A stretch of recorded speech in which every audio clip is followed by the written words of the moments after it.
there's something quite exciting about turning up on a set, and maybe you've rented a house and it has a garden, and then you walk through the house and you're discovering and you're like, oh, look at that wallpaper, that is from the 70s, we can put that jacket next to it, and you get so excited putting all the elements together. Shutter Stories, a Canon podcast.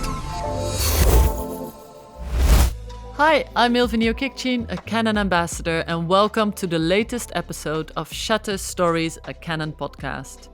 Throughout history, fashion has been a reflection of societal norms and cultural expectations. Men's fashion has evolved as a manifestation of power, identity, and style. Think of dandyism in the 19th century and power suits of the 1980s. But as times change, so too does our perception of masculinity.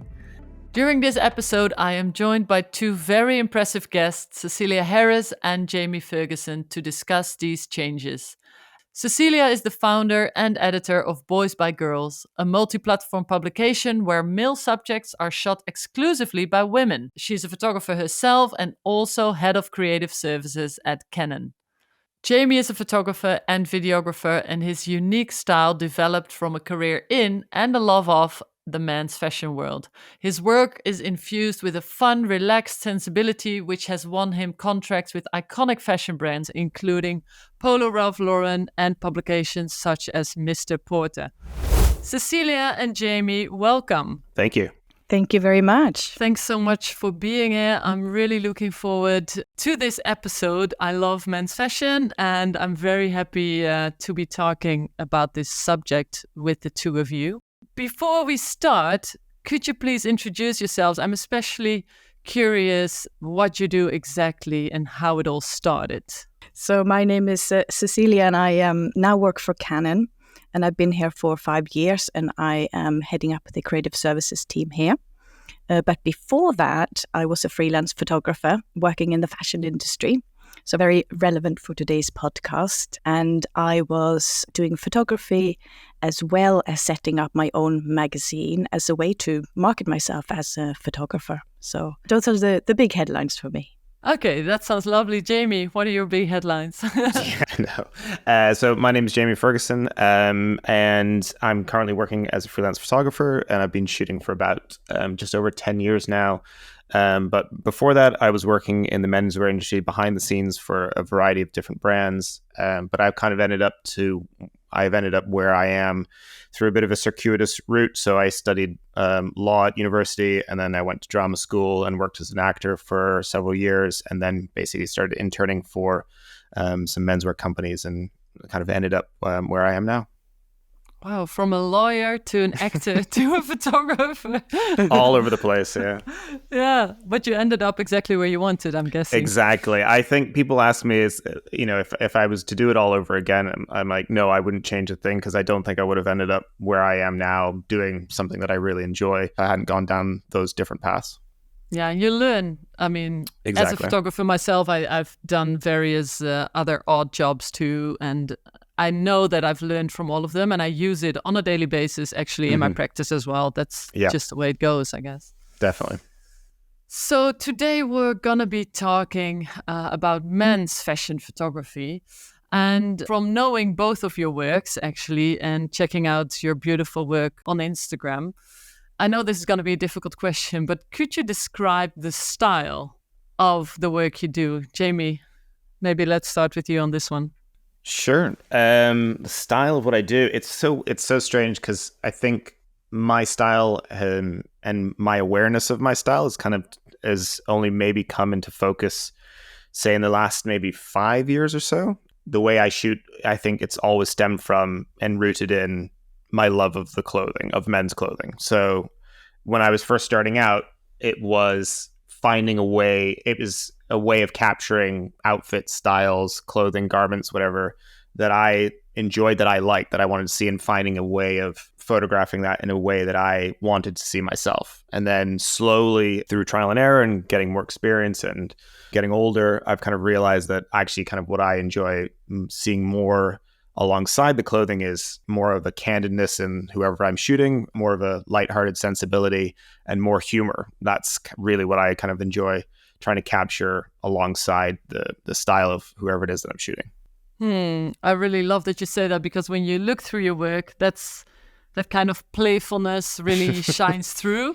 And I think from knowing men's fashion photography, this is something that wasn't really there, let's say 2 decades ago, probably. Yeah. It was more serious and guys had to be tough, right? Am I right? I don't know. But now it looks more candid and more fun and vulnerable, maybe. It's such a strange thing, because I think certainly there's always going to be that place of that kind of seriousness, that kind of, I don't know, coolness, that drama is always going to be in men's fashion photography. But I know personally that what I really liked seeing was that kind of almost more the silliness of things, where I think the clothing can still look good and the guy can still look like himself, who he is.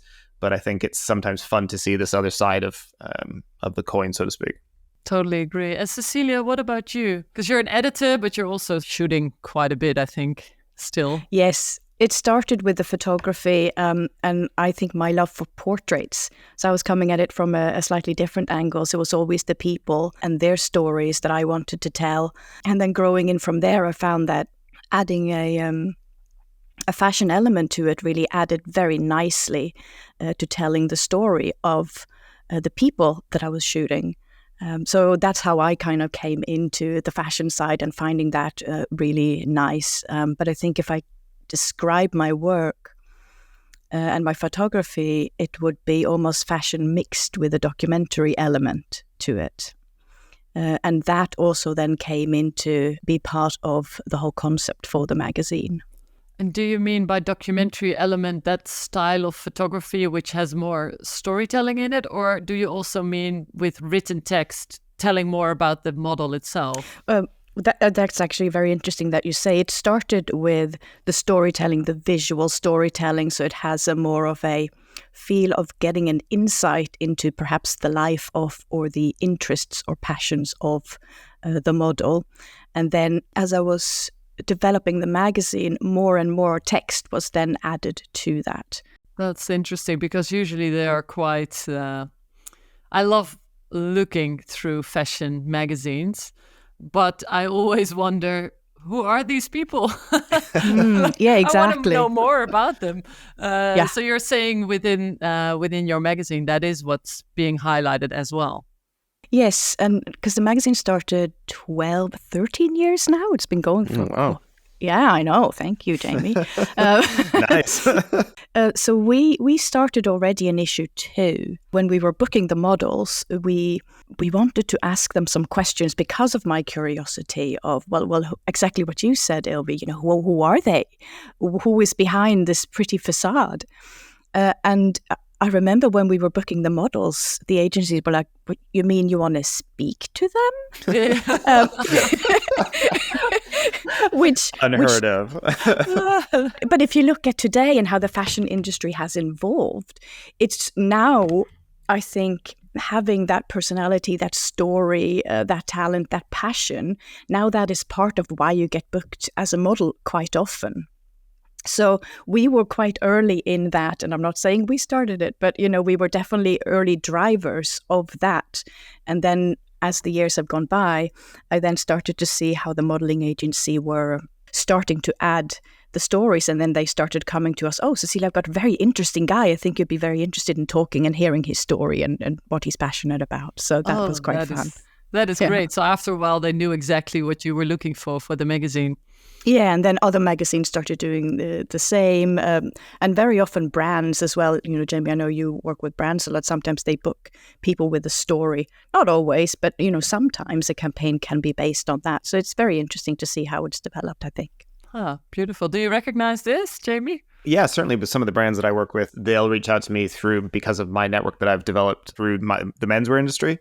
So a lot of the times it's kind of, we're going to be going to this place and like, do you have somebody who can wear our clothing but knows how to style it out? And so in that sense, it's kind of like their story is like, they're a very stylish person. They've got great personality and I know that they're going to look great on camera. So I'm kind of like, that's why I would kind of tend to suggest them or book them in for the campaigns. Or it tends to be we're maybe going somewhere like to the beach where we're going to be surfing, or we're going to be doing something where you need somebody who kind of lives that lifestyle. Like there's certain lookbooks and brands I've shot for where it's like you can't really fake something like that. Like you need kind of somebody who lives that lifestyle, and then often you get better results because of that.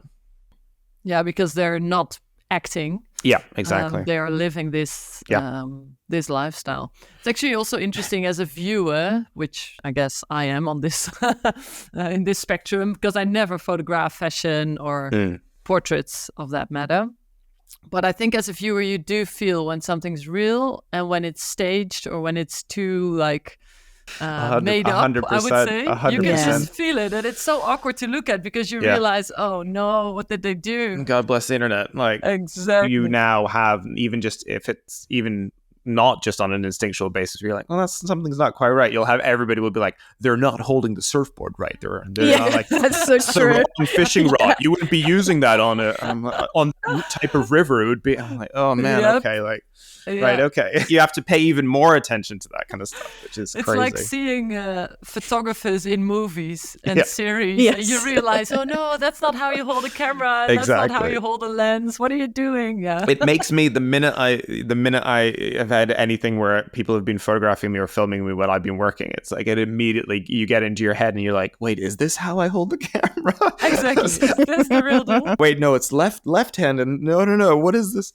Yeah, you completely forget something you've been doing instinctually for so long. But yep, sounds very familiar.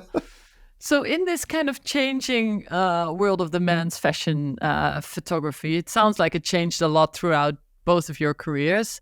But the whole tradition of masculinity, how would you say that is changing? And the role maybe of social media in this as well. I guess that's a big part of it. It's funny because I don't think I necessarily will be able to answer the question particularly well, purely because I've never necessarily thought about it in that way, and more in the sense of like that I'm or noticing what I'm, are things changing? What am I seeing that's changing? It was purely just from a very selfish perspective where I was like, this is what I wanted to see. Like I wanted to see more, as I say, more of the people's personalities who I was photographing. I wanted to see more humor coming through with people that I knew were funny and would be up for just kind of a funny idea or something like, hey, can we try this? And so it was never necessary. And then seeing that kind of was working and that I was enjoying the images that were being produced from that more, it was never necessarily a conscious choice that I was, going to try to combat the way masculinity was perceived per se. Do you feel that years ago it might have been more difficult to have that own style because people wanted the guys to look tougher? Is that correct? Definitely. I think to a certain extent. I think nowadays, you touched on, we mentioned the internet obviously, and you touched on social media. It's like these platforms have allowed the sharing of images. It's expanded. It used to be just, pre-internet, it used to just be magazines and books. And now it's kind of, there's always a market for almost anything. Like there's a niche of anything that anybody's into. So luckily, I think, there's just more opportunities in that way. Yeah, totally agree. I think that's a good part of it, internet being part of this kind of photography. Yeah. And Cecilia, you started the magazine, so obviously it's very important for you to challenge masculinity or the female gaze towards males. Why is it important to you, and how do you challenge this? I feel just talking about fashion in general, and obviously I've been in the editorial area. I feel like fashion is an industry that likes to challenge things. So in terms of masculinity, I feel like fashion has been, over the last 10 years or so that I've been in it, it really helps to drive the perception of that. So things that I was noticing in the photography I was doing and through the magazine was that we started to see a challenge in that stereotypical masculinity, in softening it throughout the years, bringing in, an element of femininity into the masculine, and that, that's okay. It was bringing in a more of an emotional element or a vulnerability. I feel like fashion has been trying to make vulnerability in men more okay, at least from my editorial perspective, which I think is great. Fashion is always challenging, whether it's, seeing guys with long hair or, this kind of things. Or now in the latest few years, it's kind of gone into the LGBTQ space to make sure that that is a more celebrated area. Fashion is the first one to dive into that and celebrate that, and all kinds of whether it is then diversity in any kind of way, you'll see fashion trying to challenge that. And I really like the editorial space to be part of that because of that. Mm-hmm. Yeah, because then you're part of making this change, right? But why do you feel the female eye helps? What is the change between, or the difference between the female eye and the male gaze? Male eye. Let's keep it equal. It's hard to speak for all women and all female photographers, but coming from my own perspective, I felt when I was entering the industry that it was an industry that was dominated by male editors, and they had a certain view of this image of men. I found that it was quite often quite on the surface, quite objectifying, perhaps. When I was shooting for editors, I was told, we want to see this and this is important, and it was all about how they would look, whilst I was more interested in what's within, what's their story, what's behind that. There was a little bit more of maybe a nurturing element and curiosity. So for me, and what I noticed with a lot of my fellow female photographers, was that they had maybe often more of that perspective. But I think in a way it helps that we're now shuffling all of these things around a bit. I think that has helped photography in a major way. I mean, I've been doing this for almost 20 years now, and I'm so happy for the changes we are seeing. So this beautiful photography world we are all in is quite competitive, at least in the photojournalism sphere where I am. What is that like in your industry? Yeah, it was tough. There's so many that start, and only a small percentage of that probably make it a living at the end of it. There's not that many jobs to go around. So I definitely feel, and Jamie, maybe you agree with me, but it's definitely a challenge to be in the fashion industry. It is a very glamorous and beautiful and lovely world. So there's a lot of people that want to be part of it because it's fun, right? Yeah. It's fun pictures to capture. You get to travel to a lot of places and shoot these beautiful stories. Jamie, I've seen your work as well. It looks great. So there's a lot of people that want to get into it. So yeah, definitely challenging, and then finding ways of how do you get noticed in that space. And how do you? What did you do to, besides starting your own magazine, which is a great way? I set up a magazine, so that was my solution. But then my problem was that started to take over and take, my time away of pushing my own photography, was that I started loving, oh my gosh, I really love being an editor. And I love working with other women. And at the end, I have a library of 300 female photographers that we've been working with across the years. And there's something really satisfying with that as well. So I found that I started to put my own photography a little, each day a little bit more to the side, and enjoying doing, all these other things as well. Beautiful. Yeah, that's really great. 300. How amazing. Yeah, there are so many talented female photographers, and it's so nice to see that they play a bigger part now in the fashion industry that maybe they did, 12, 15 years ago. Yeah, that's really great. And how do you, Jamie, try to survive, or how do you survive in this competitive world? I think by looking at your work, you are quite tooth and nail, yeah. quite easily surviving there. No, I think I think I put a lot of where I've ended up in my career down to serendipity. I think I came into the industry at a time when there was these outlets that were emerging, like street style was in the early 2000s, was just becoming a much bigger thing and becoming more aware on a larger scale, like maybe from the fashion industry. It wasn't just something that was this kind of little niche thing on the internet anymore.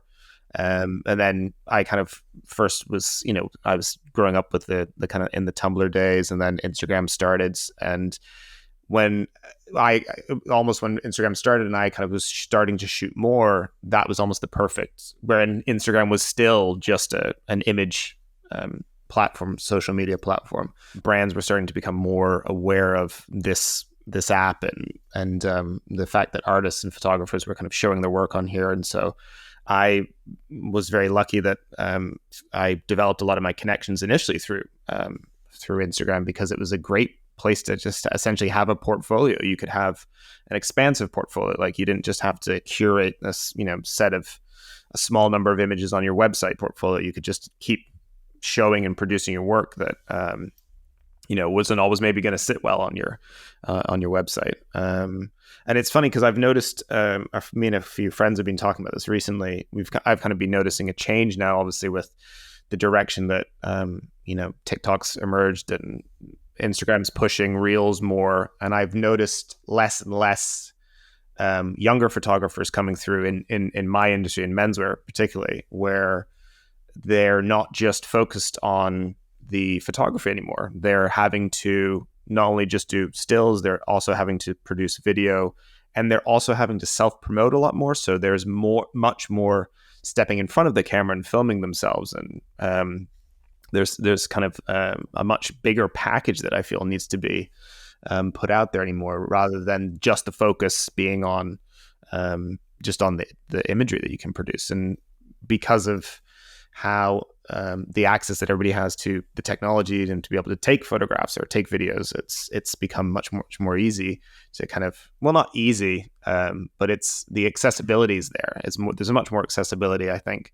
But then differentiating yourself within that industry, I think, has become incredibly difficult now, because there's so many people trying to do this. Because as Cecilia said, if you're able to make it, it is fun. You do get, there's the opportunity to travel, there's the opportunity to meet lots of amazing people and take lots of, interesting, brilliant pictures. I'm not surprised. It's just the competitiveness now, I think, is going to another level than kind of what I saw when I was kind of midway through my career, I suppose. I totally agree with everything you're saying, and I really feel that sometimes I should start making reels as well. I made 3, and then 3 people watched them. And then I realized I don't want to be doing this, but it's so important. Well, at least it's the way it's now built, that making reels is kind of giving the traction there, right? It infuriates me to an extent, because I'm like, I never want to, especially with the work, I never want to feel like you're having to put something out there for the sake of putting something out there. Exactly. I always want to feel there's a reason for putting something out there. There's a reason why you're creating a reel. You have an idea, and this is why you want, you need to, I feel, as you say, if the platform is pushing you in a direction where you're like, well, you just have to put something out there. And it's like, well, is it good? And I always think that should always be the question that's asked. If it's just the case of to kind of trick the algorithm or whatever, to feed the beast, so to speak, I think that's when it becomes tricky. Well, and also as a viewer, you get to see a lot less photography, right? Exactly. Let's say 5 years ago, you would know so many different photographers and their styles through Instagram. Mm-hmm. It was such an amazing platform for that when it first came out, like being able to have access and see that. And also, I know it's a very stupid thing, but just having that chronological order where you could see when some, the people that you were following, so you would see the people you were following when they posted. And it was just, and now, I have to really fight that to kind of make sure that I'm trying to access the pages of my colleagues and the other photographers and the other creatives that I want to see now. You have other stuff that gets pushed at you. Oh, those were the days, huh? Those were the days. Totally agree. Back in my day. Oh, I totally agree. So Cecilia, with Boys by Girls and the Instagram feed that you have, it's beautiful, by the way. Everyone should check out both of your Instagrams. I love looking at it. Also knowing that everything is shot by women, and I don't know, it's a really soft kind of style in some of the images. I really loved it. I can imagine when you actually assign photographers or when you showcase their work, that there must be a certain balance for the photographers, and you know this from photographing yourself, between your personal creative style and kind of what the client wants. How do you balance this? Yeah, so with editorial, we as a team, when we're bringing on board photographers, we bring them on board because they have a style that will match. We won't sort of like invite anyone who has a completely different style. And what we try to do is we try to give them the overall framework of the vision of Boys by Girls magazine, and then give them space to play within that. So we say, this is the concept, this is the framework, give us your idea, and then they get to be creative so that the magazine can be their playground as well. Oh, that's how, okay. So you kind of leave it open more. It's not very, you're not telling them what to do, basically. No, so because there's two kinds of features. We have talent features. Obviously, there we have to tell them a little bit what to do or who to shoot, because we get proposed talent saying, "Oh, do you want to, there's this Netflix thing coming next month. Do you want to do a feature with this actor?" So then we invite someone to shoot them. Then they get to propose the mood board for that. And if it's an editorial, it's even more free. We say you can propose your mood board, your models, play at your heart's content, and then they send that to us and we review, and just making sure that it fits with our vision, and then we're good to go. So we get kind of something that fits us, and the photographers get to play and bring in their own style as well. You just won the Editor of the Year award for me. Because that's all we need as photographers, right? You need an editor that says, okay, go wild, do what you want. I'm so gutted hearing this. I'm just like, oh. But this is what I find, because I find, we have a lot of really high-end photographers even that shoots for the magazine, and that's because they do so much commercial work, and it becomes the everyday today, and they shoot what they're told and what the client needs. They don't get to satisfy so often in that work their own creativity, their own storytelling. So I find that after a little while, photographers get really hungry to just express themselves. So I want to make sure that my magazine is a platform for them to do that. Thanks. Really, I really applaud you for that, because that's amazing. Well done. Yeah, now Jamie wants to, of course, shoot for you, but he can't. I know, that's what I'm saying. It hurts me sometimes to say, "Oh, so sorry." So let's move into a different direction. I'm curious about when I saw both of your works, actually. But let's start with Jamie, because one of the last shoots I saw on your Instagram, the one with the dogs in this beautiful scenery. Sorry, I'm remembering the dogs. There was also a model, of course. I'm a dog person. But that beautiful scenery, I can imagine in you guys as part of this business, there is a big difference between shooting in a studio where everything is more organized, more set, I would say, than in a location. And I was wondering if you have a preference, or it's a total different ballgame, I'm guessing.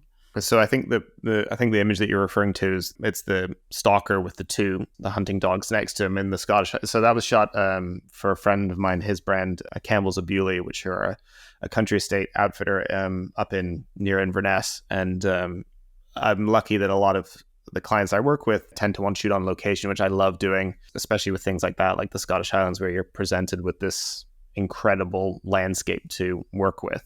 I kind of would say maybe 80% of what I do is more that type of photography rather than studio work.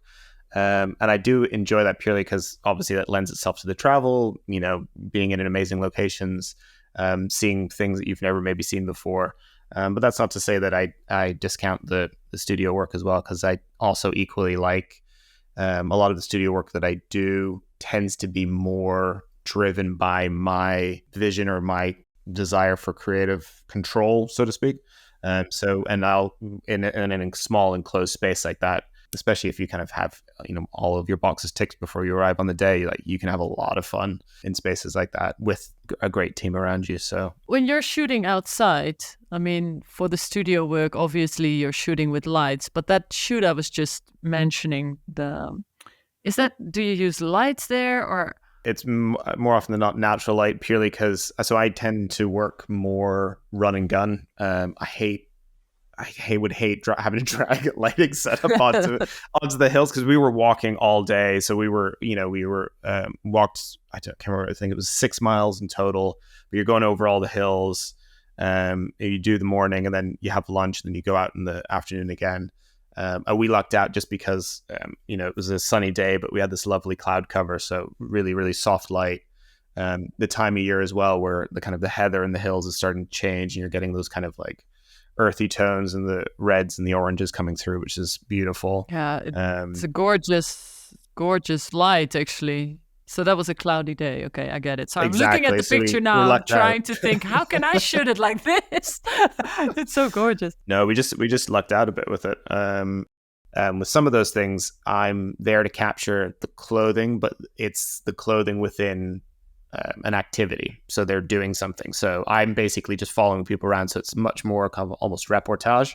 And I almost enjoy that a lot more, just letting people do their thing. And because then you can capture much more of those personalities, the candidness, rather than if I'm having to stop them and set up a light and do a shot and kind of go, okay, now can we do this? That's not to say, obviously, that you couldn't achieve that, but using a lighting setup and having a more prescriptive kind of shoot. But I just love that kind of being an observer and kind of sitting in the background and just working and finding those shots. And you would every now and again maybe stop somebody for a second, just be like, just hold 1 minute, and then like, okay, no, we're good. But no, we were very lucky that day. Yeah, I agree with you that stopping people and telling them, oh, look this way, look that way, it kind of disturbs the vibe, right? Yeah, no, definitely. It was funny when I started shooting street style. I initially started shooting on a 50mm lens, and I was having to stop everybody and go, excuse me, do you mind if I... And the minute I had stopped them, I was taking them out of the element or the thing that it was that I was wanting to capture in the first place. And so then I started shooting with a 70-200 2.8, and my paparazzi lens, I call it, like the creepy lens, just because I'm like, I can be far away. And at men's trade shows like Pitti Uomo, you're able to then capture those moments where people are having a conversation with one another and laughing, and you're not having to stop them anymore and take them out of that moment, which I really enjoy. Yeah. Was that the kit you're using now? Yes. Yeah, that's basically my go-to. That would be even, and then that was also for that shoot in the Highlands as well. That was just it's easy. It's a great portrait lens, and also I can kind of remove myself from everybody's periphery, because I also think if, depending on the brands I'm shooting with, you can shoot with some people that maybe are a little more uncomfortable, haven't been in front of the lens before, and they're kind of, the less they're aware of it, the easier it is to kind of bring that personality out, I think. Yeah, without stressing them out too much by being close. Yeah. Exactly. Yeah. And Cecilia, for Boys by Girls, but also for your own work, do you prefer studio or location? I'm just sitting here and nodding a lot because basically just because everything Jamie said is exactly how I work. Really? I love that. Yeah, it's really, we could be friends, Jamie. Please. Yeah. No, I love working on location. It gives me like a thrill, I think. I love even not knowing exactly what's going to meet me. There's something, I don't know if you have that, Jamie, but there's something quite exciting about turning up on a set, and maybe you've rented a house and it has a garden, and then you walk through the house and you're discovering, and you're like, oh, look at that wallpaper. That is from the 70s. We can put that jacket next to it. And you get so excited putting all the elements together. So yeah, definitely location for me as well. I also love the 70-200 a lot for exactly the same reason, that you can kind of be quite uninterrupted in what the models are bringing, and just let them be in a state of flow if they enjoy that. And yeah, because I kind of mix that, I was mentioning, I'm mixing kind of the fashion element with the documentary thing. It's really to let things unfold as much as possible. So in addition to working with models, I love working with actors as well, because they lend themselves so nicely into this style of working. What often happens that I've experienced is, if an actor hasn't done many shoots yet, they're like waiting to be posed or tell you what to do. And then if I, what I've done is basically just give them a scenario where they can imagine you're here, you're doing this, just act. I'm not expecting you to model. And then they're like, okay, I get it. Yeah, I love that. Great. and that's when they just put on their acting things, and the images gets becomes amazing. That is very smart. That's a smart way of It's doing it. Quite fun. I had, Asa Butterfield, the actor. Oh wow, yeah. I once had him having a full-on conversation with a wall. and he didn't even question it. He was just, I was like, could you just look at that wall and have a conversation with it, and I'm just gonna shoot. Sure. And he went straight in, and I was like laughing the whole time, but it was great. I'm getting some good advice here from you, Cecilia, as well. That's hilarious. Because You're welcome. sometimes I'm just lost when I'm taking portraits. So I wouldn't call myself a portrait photographer, but whatever newspaper or magazine I'm shooting for, any story I'm on, of course, I also have to take portraits. It's just not my, I would say, go-to. Like, I'm very much into documentary style and just not the posing part. And what I really notice is that because I'm sometimes a bit nervous about it, of course, it makes the person who needs to be portrayed also a bit nervous. So yeah, next time I will try to do some tricks, like talk to the wall, pretend I'm not here. Just do your thing, just speak to the wall. Okay, great. I'm sure many people would be a little bit surprised, but an actor's mind is quite they like taking on a challenge. Yeah, they can do that. That's an amazing trick. I love it. Yeah, I don't use that a lot. It was kind of just with him, but I do similar things. I like to make people climb things, for example. Oh, I like this advice. Let's do a few more of those, because they're very helpful for me, but hopefully also for the listeners.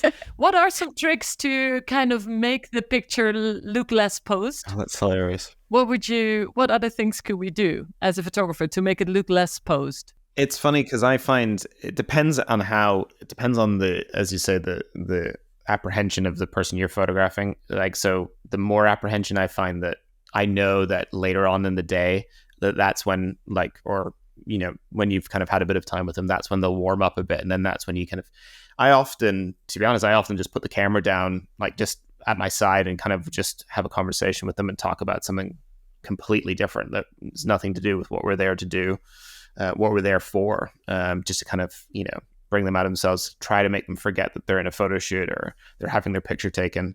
And I often, like, when I first started out, I was shooting a lot of editorial articles for magazines, where we were going and interviewing certain people or artisans, and I always found it very, very helpful and very easy because I would always have the reporter there with me.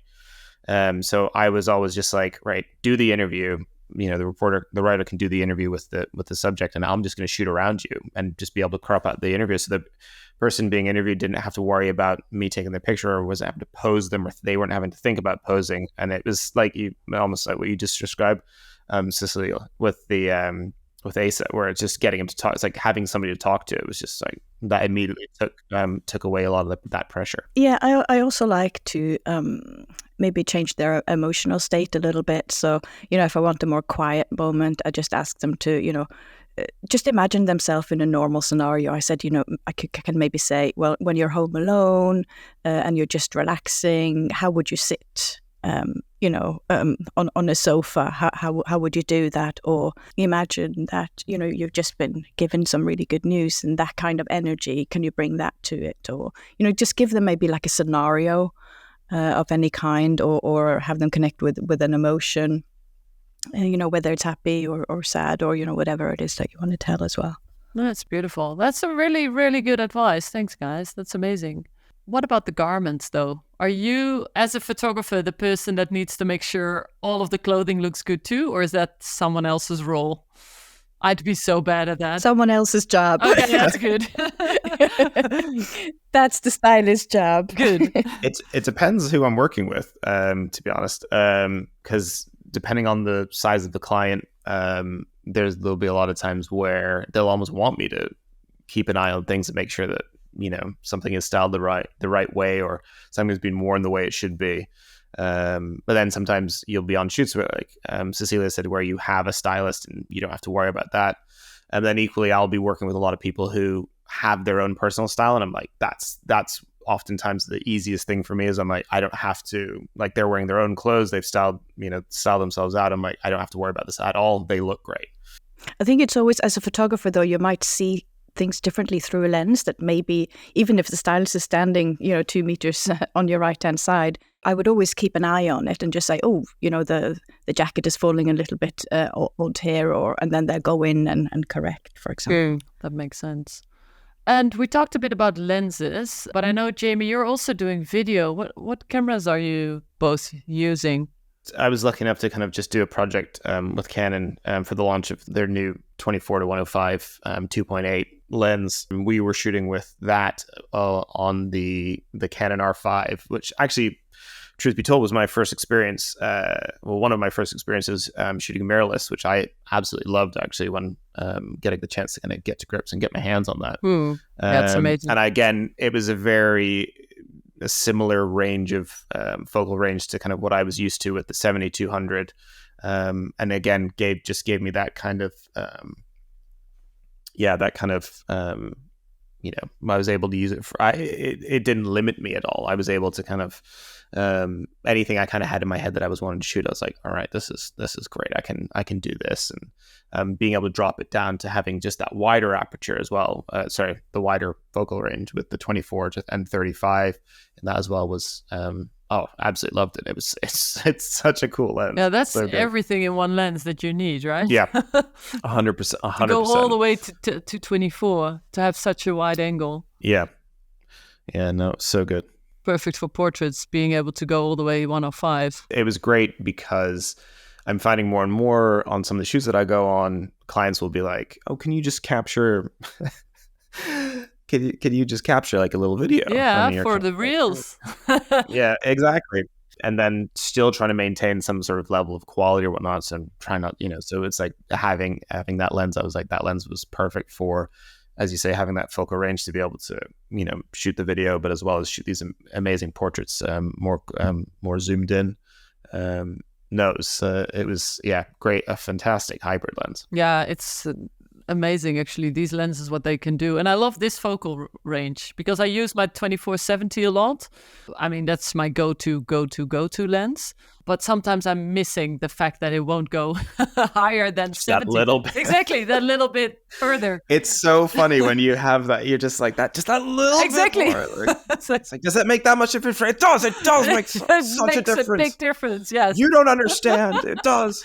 Yeah, you need it. And especially, I mean, I'm not a super shy person, especially not in my photography, but when sometimes you just don't want to get too close. So then you need a lens like this where you're like, okay, you do your thing and I'm going to be shooting from here. I know one of my teachers used to say, you need to zoom with your feet, as in you need to walk instead of zoom. I'm like, no, man. Yeah. I do me. Not if I don't have to. Not if it is necessary. Yeah, no, I love being a bit away from the story sometimes. So it can happen in front of your lens without you bothering the person. I like that. And Cecilia, are you shooting on the R5 as well? Not for my private work, but at work I do. Ah, nice. I have a good old 5D. And I also shoot on 1DX vintage, as my team calls it. Oh my goodness. But I'm starting to play a lot more with the R5, and it's very, very, very nice. Yeah, I shot with it yesterday, but on lenses, I'm with you, Ylvi. My 24-70 is my absolute go-to. With my second lens of the 70-200 for spying reasons. For spying reasons, I like that. You guys know what I know. mean. I know exactly what you mean. So this whole hybrid shooting, I mean, when I started out as a photographer, I was really telling everyone I'm a photographer. But of course, clients are asking more for videography now. What could you see like in the future with the way also men's fashion photography is changing? How would you see video being more integrated? I think in fashion as well, because everything is moving now. I think, if you look at a campaign, you've got boards and you've got, even if on the tube stations, it's no longer the posters, it's the moving things. So, everywhere, everything is moving. So I think it's definitely becoming a completely different landscape. And I think, as you said, Jamie, before, like the young photographers now, they're already having to multi-skill, and they're already learning to do kind of both. What do you think, Jamie? No, definitely. I mean, it was a really interesting point to bring up, actually. Like, yeah, I just always remember whenever I travel into London and coming up the tube, and as you say, all the kind of the moving advertisements that you have now, and personally, that was always something that I loved seeing when I was shooting menswear. It was the flow and how the clothes moved a lot of the time. And obviously with the still imagery, you don't necessarily always kind of get a sense of that, or it's harder to capture that sense of it. Whereas videos making that much, much more easy to kind of be able to show somebody, like even on, big menswear sites like Mr. Porter, like you'll still have the product photography, but at the very bottom here's the model moving around in the clothing, and you're like, okay, so that's how it might move if you're walking or whatnot. I think I'd love to see, and you're starting to see a bit more of it, but I'd love to see more menswear told through stories. Like I'd love just to seeing these two kind of worlds, and that's kind of combined, like just trying to see just more narrative kind of, which almost has maybe nothing to do with the brand or nothing to do with the clothing necessarily, but these amazing clothes being worn, and just the idea of kind of creating these short films in 1.5 minutes to 2 minutes, just seeing what can we make it cinematic in, but still having these amazing looking clothes. It's starting to happen, I think. And I'd love to see more of that, and to see what people do with it. I was also thinking from a technology perspective, and the challenge of photographers being, required to film as well as doing stills. I think technology is moving with that, because the cameras that are coming out now, before they would only capture stills, they wouldn't do video, but they do now. Or, all cameras are coming out now. It has that ability. So it is easier to become multi-skilled because you have more technology that lends itself nicely to that, and you can kind of do both. So at least technology is moving with the change in the requirements, I think. So my last question to both of you, what's your next thing you're working on? That's always a horrible question to get, but I love asking it now that I'm on the other side of the spectrum. So what are you working on, or gonna be working on? From a Boys by Girls perspective, we are looking to do a next print issue in spring. We've had a little bit of a pause due to COVID and the kind of challenges that came with that. Challenging the fashion industry, but now we're looking to bring back the print issue. So we've done 15 so far, so we're just started to work on our 16th print issue. So that's going to be my next focus. Yeah, nice. So excited about that, getting back into print. Nice, that's really great. Congratulations, because I can imagine it must have been frustrating when it wasn't in print form for a while. Yeah. And Jamie? Just what have I got coming up? Some downtime, hopefully. That's what I'm looking forward to working on. Actually, I've been busy. Yeah, I've been far too busy lately. So I'm kind of just looking to kind of have a bit of. Also, it's that kind of wind down to Christmas where naturally things work starts kind of slowing down a bit and getting quiet a bit around this time anyway. So I'm just looking to kind of unplug a little and just spend time with my family and be not traveling as much. But I've got some exciting things kind of planned for next year. One of which would be it's the biennial trade show in Florence Pitti Uomo. So that's in January. So I'm basically kind of going to be going out there for that and shooting street style and working with some of my clients that are going to be there at the fair, which is always fun. Beautiful city to shoot in, great people to work with. So yeah, I think that's probably the next thing that I've got coming up. Sounds great. And also, to be honest, downtime, besides it being great, is also always a great time to get back like a little bit of that inspiration and being mesmerized again when you start again. Well, thanks to both of you. I really, really love chatting to you. I learned a lot. I'm going to be taking different portraits now that I learned all the tips and tricks. And, speak to that wall. Exactly. Speak to the wall now. Everyone's going to look at you really funny, Ilvi. Yeah, I'll blame Cecilia. Cecilia, it's all you. Yeah, please do. Thanks so much. And thank you. Yeah, it was lovely chatting to you. Thank you so much. Okay. Likewise. Cheers. Thank you so much. Thank you for having me. You've been listening to Shutter Stories, a Canon podcast. Thank you to my guests Cecilia and Jamie, and to you for listening. And come back next month for another episode. And in the meantime, don't be a stranger. There are loads of brilliant ways to stay in contact with us in the podcast description.